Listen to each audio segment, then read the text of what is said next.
Autism या आजाराचा धोका दिवसेंदिवस वाढतोय। 25 वर्षापूर्वी हे प्रमाण होतं 1000 मुलांमागे एक। 2000 साली 200 मुलांमागे एका मुलास ऑटिझम जडायचा। आता हे प्रमाण आहे 80 मुलांमागे एक। एरवी सामान्य मुलांसारखी दिसणारी ही मुलं, मात्र मेंदूशी निगडीत असलेला ऑटिझम हा आजार झालेल्या मुलांमध्ये संवाद कौशल्य कमी असतं। त्यांना बोलण्याची समस्या जाणवतेच, शिवाय हातवारे किंवा नजरेची भाषाही करता येत नाही। ही मुलं इतरांमध्ये मिळून मिसळून न राहता एकांतात राहण्याकडे त्यांचा कल असतो। नेहमी आत्ममग्न असणाऱ्या मुलांना त्याच गोष्टी आवडत असतात। वयाच्या 1.5 ते 2.5 वर्षांपर्यंत हा आजार लक्षात येऊ शकतो। नेमका हा आजार कशामुळे होतो हेच अद्याप विज्ञानाला ठाऊक नाही, त्यामुळे त्यावर औषधही नाही। परंतु लहानपणापासून तज्ञांच्या सल्ल्यानं लक्षणानुसार उपचार सुरू केल्यास यापासून काहीसा आराम मिळू शकतो।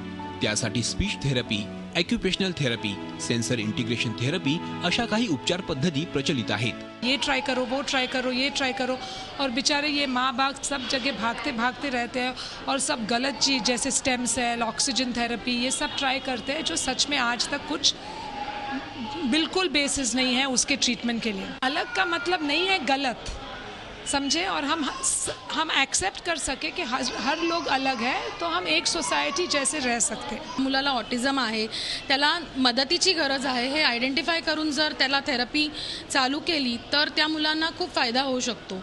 ऑटिझम पूर्ण क्युअर करता येत नाही, पण त्याच्यामध्ये नक्कीच बदल आणू शकतात। एकटं राहण्यापेक्षा इतर मुलांसोबत त्यांना शिक्षण दिलं तर आजाराचं स्वरूप मंदावू शकतं असं तज्ञ मानतात। समाजानंही या मुलांकडे वेगळ्या नजरेनं पाहू नये। उन बच्चों को अलग नहीं करना चाहिए दूसरे नॉर्मल बच्चों से, उन्हें इस तरीके का पता नहीं लगना चाहिए। हाँ, केयर ज़रूर लेना चाहिए। अगर स्कूल में हो तो टीचर को थोड़ा ज़्यादा केयर लेना चाहिए, घर पे पेरेंट्स को ज़्यादा केयर लेना चाहिए।